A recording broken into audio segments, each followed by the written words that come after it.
ખુશ હોય છે કે મારે આ કરવું છે, મારે તે કરવું છે, પણ એમને સાચો રસ્તો ખબર હોતી નથી. એટલા માટે મેં પછી એને સમજાવ્યું કે બેન તમે ક્યારે આવવાનું, નેક્સ્ટ ટાઈમ ત્યારે આવું ત્યારે તારો મને સ્માર્ટ બોલ કહેજે કે બેન ઓકે. એટલે એ છોકરાને ધગશ છે મારે કંઈ મેળવવું છે અને શેર માર્કેટમાં મારે ઘણું બધું આગળ જવું છે. મેં કીધું શેર માર્કેટ સારી બાબત છે, જો એમાં તારો શેર ઊંચો જશે બરાબર તો તને પ્રોફિટ થવાનું, પણ રેટ વીસમાં શેર નીચું જશે તે પૈસા પણ તારા શું થવાના છે, ડૂબી જવાના છે. તું વેબસાઈટ તો ખોલી શકવાનો જ નથી. એના માટે પહેલા થોડો પગભર થઈ જા, થોડું તું કંઈક મેળવવા માટે મેળવીને પછી તું આ બધું વિચાર તો તું જરૂર પ્રાપ્ત કરી શકે.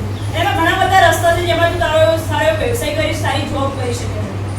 તો આવા પણ વિદ્યાર્થીઓ છે જેને ઘણું બધું કરવું છે, ઘણી બધી ઈચ્છા છે, પણ સાચો રસ્તો ખબર નથી. તો પહેલા પોતાની જાતને ઓળખવાની છે, પહેલા પોતાના સ્વને ઓળખવાનો છે. સ્વ એટલે શું તો મેં કીધું, પણ ઘણા બધા વિદ્યાર્થીઓ અમુક એવું કહેતા હોય કે બેન સ્વ એટલે પેલા મરી ગયા હોય એમની આગળ લાગે ને સ્વ, ગંગાબેન, સ્વ આ ભાઈ એટલે એઝ અ મનોવિજ્ઞાન વિષય છે તમારા? ઓકે, મનોવિજ્ઞાનમાં સ્વ આવે છે આપણે ભણવાનું બરાબર. હવે એટલે મેં 11માં ભણાવ્યું છે એટલે મને કે વિદ્યાર્થીઓ મને આવો જવાબ આપ્યો કે બેન સ્વ એટલે આવું. પછી મેં બોલાઈને સમજો કે બેટા સ્વ એટલે આ થાય કે બેન ખરેખર, મેં કીધું હા ખરેખર. ત્યારે ખબર પડે છે ને ઘણા આશાનો અભાવ છે. આ સ્વ કેમ કીધું બાળકે આવું આન્સરમાં લખ્યું છે કે બેન સ્વ એટલે આ. એટલે જ્યારે તમે સ્ટડી કરો છો ત્યારે તમારું માઇન્ડ ક્યાં હોય છે, જ્યારે અહીંયા બેન ભણાવતા કે સ્વ એટલે શું બરાબર, પણ તમારું માઇન્ડ અહીંયા હાજર નહીં હોય તો તમને સ્વ વિશે ખબર પડશે. તો પરીક્ષામાં પૂછે કે સ્વ એટલે શું, તમે શું લખવાના કે કોઈ મરી ગયેલા વ્યક્તિને આગળ જે સ્વ લાગે છે એ સ્વ. કેમ કે તમે અહીંયા હાજર જ નથી, ફિઝિકલી હાજર છો, મેન્ટલી હાજર છો નહીં બરાબર. તો અહીંયા આપણે શું રહેવાનું છે, જ્યારે પણ કોઈ તમને ભણાવે છે સમજાવે છે તો ફિઝિકલી હાજરી તમારે જરૂર છે નહીં. કેમ તમે સારી રીતે મને સાંભળો છો, મને દેખાય છે, પણ ઘણાના માઇન્ડ અહીંયા છે પણ ખરી નથી પણ. એટલે તમારે શું કરવાનું છે, પહેલા તો અહીંયા તમારું માઇન્ડને સેટ કરવાનું છે. ઘણા એવા વિદ્યાર્થીઓ હોય છે કે બેન અમને યાદ નથી રહેતું છે, ઘણું બધું વાંચીએ છીએ, કલાક વાંચીએ 2 કલાક પણ યાદ નથી રહેતું. કેવી રીતે રહેશે? તમે જ્યારે વાંચવા બેસો છો ત્યારે એક તો પહેલા તમારું વાતાવરણ છે કેવું છે જુઓ બરાબર. બીજું કે તમે જે પણ ટોપિકને વાંચો છો એ ટોપિક તમે સતત વાંચ કરો છો. સતત વાંચવાથી કોઈ પણ ટોપિક કે કોઈ પણ બાબત તમને યાદ રહેવાની નથી. પણ ટોપિકને માત્ર 2 વાર વાંચો, એકવાર મનન કરો, એકવાર નોટ ડાઉન કરો. નોટ ડાઉન મતલબ લખો બરાબર. તો ઓબ્વિયસલી હું માનું છું કે સારી રીતે તમે એ મુદ્દાને કવર કરી શકશો, પણ ટ્રાય કરવો જોઈએ બરાબર. આપણે ક્યાં ભૂલ કરીએ છીએ કેમ કે તમને બધું જ કરવું છે પણ સાચા રસ્તાની ખબર છે નહીં. એટલે પહેલા તો આપણે ઇન્ટરેસ્ટ હોવાનો છે, આપણી ક્ષમતા શું છે, આપણે ક્યાં સુધી પહોંચવું છે બરાબર એ પણ તમારે જોવાનું છે. અને એ ગોલ પ્રાપ્ત કરવા માટે હું શું કરી શકીશ મારા તરફથી.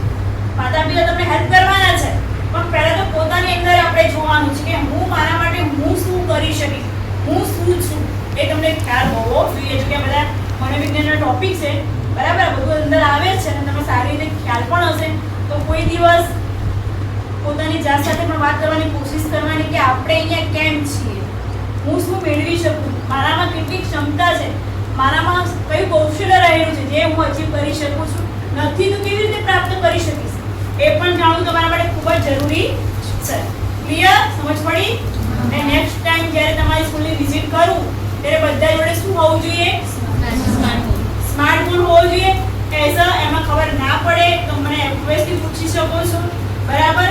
અને 10મામાં અને 12મામાં તમે જ્યારે છો ત્યારે કે અત્યારથી એના માટે શું કરવાનું છે, તમારે તૈયારી કરવાની છે બરાબર. એક્ઝામ આવે રાહ જુઓ એ નથી કરવાનું કે એક્ઝામ આવતી પછી વાંચવા બેસી પછી મને યાદ રહી ખોટી બાબત છે. ક્યારેય પણ તમે જે વિષય છે તમારા એ ક્યારે પણ તમે ક્લિયર કરી શકશો નહીં એક સાથે. ત્યારે તમારે શું ટાઈમ ટેબલ બનાવવાનું છે કે ભાઈ ટાઈમ ટેબલ પણ એવું બનાવવાનું છે જે તમારા ઇન્ટરેસ્ટના વિષય હોય.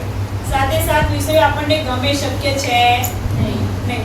કોઈ સ્પેસિફિક વિષય આપણને ગમતો હોય તો એના માટે તમે પહેલા શું કરવાનું છે, પહેલા સમય એને ફાળવવાનો છે અથવા સેકન્ડમાં પણ તમે ફાળવી શકો છો. પણ ધારો કે તમે કોઈ ટોપિકને ભણો છો, એઝ અ એક્ઝામ્પલ તરીકે ભૂગોળ ભણો છો બરાબર.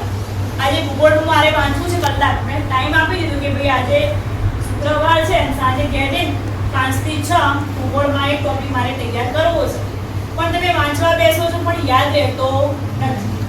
અડધો કલાક તમે વાંચ્યું છે પણ હવે કંટાળો આવે, યાદ નહીં રહેતું, શું કરું, કેટલી વાર વાંચ કરું, એ ટોપિકને ત્યાં સ્ટોપ કરો. બરાબર? જે તમને સૌથી વધારે ગમે છે એ વિષયને પકડો અને એ વિષયમાંથી કોઈ ટોપિકને લઈ લો. કે જો તમે ઇન્ટરેસ્ટ હશે, તમારું મન ત્યાં કેન્દ્રિત હશે ને, તો ઓટોમેટિક તમે એ વિષયનો એ ટોપિક યાદ રહેશે. બરાબર? તો જે દિવસે એમ લાગે ખરેખર ના મારે ટોપિકને વાંચવું છે, એ દિવસે તમારે અઘરો વિષય પસંદ કરવાનો છે, જેથી તમે બંને વિષય કવર કરી શકો. આ પણ ટાઈમ ટેબલનો એક રૂલ્સ છે કે તમે કેવી રીતે ટાઈમ ટેબલ બનાવો છો એ પણ જરૂરી છે. બરાબર? 7 વિષય 7 વિષય કેટલો ટાઈમ આપો છો, અઘરા વિષયને વધારે ટાઈમ આપો, જે ફાવે છે એને ઓછો ટાઈમ પણ આપી શકો છો. તમારા ઉપર ડિપેન્ડ કરે તમે કેવી રીતે એને કવર કરી શકો છો નેક્સ્ટ એક્ઝામ માટે. બરાબર? ક્લિયર? સમજ પડી? થેન્ક યુ સો મચ મને સાંભળી બદલ તમારો ખૂબ